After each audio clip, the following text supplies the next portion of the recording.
యువరత్న నందమూరి బాలయ్యకు దర్శకుల హీరోగా మంచి పేరుంది. టాలీవుడ్ లో దర్శకుల హీరో ఎవరంటే ముందుగా వినిపించే హీరో పేరు బాలయ్య. బాలయ్య ఓసారి సినిమా స్క్రిప్ట్ ను ఓకే చేస్తే తర్వాత అస్సలు అందులో వేలు పెట్టరన్న టాక్ ఉంది. డైరెక్టర్ ఏం చెప్తే బాలయ్య అలాగే చేస్తారన్న మంచి పేరు బాలయ్యకుంది. బాలయ్య ఈ క్రమంలోనే కొత్త దర్శకులకు కూడా ఛాన్స్ ఇచ్చాడు. గతంలో స్వర్ణ సుబ్బారావుతో పాటు మహాదేవ్, లెజెండ్ వంటి హిట్ తర్వాత సత్యదేవ వంటి కొత్త దర్శకులకు ఛాన్స్ ఇచ్చాడు.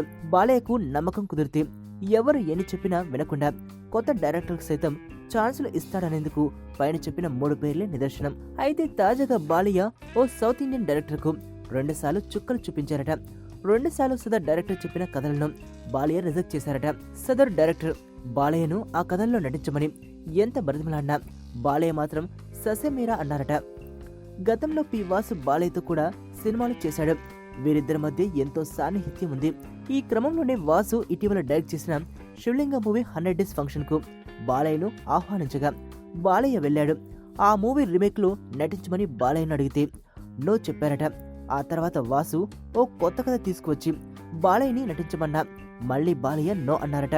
బాలయ్య 2 సార్లు తన కథలు రిజెక్ట్ చేయడంతో వాసు కాస్త హట్ అయ్యారన్న టాక్ కూడా ఇండస్ట్రీలో వినిపిస్తోంది. నీ స్నేహితుడు ఎవరో తెలిస్తే నీ క్యారెక్టర్ తెలుస్తుంది. నీ శత్రువు ఎవరో తెలిస్తే నీ కెపాసిటీ తెలుస్తుంది.